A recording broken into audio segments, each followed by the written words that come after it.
Kanamban reposau.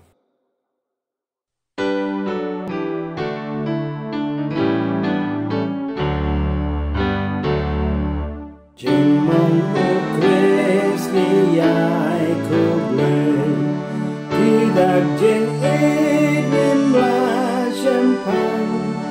wadud pasau klan bot kisle thân mai jeng en kasnan uksa anya kiklor bekam pernai kam sing eubi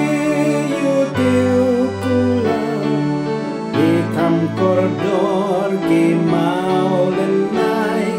Selaut yang palat ya karunga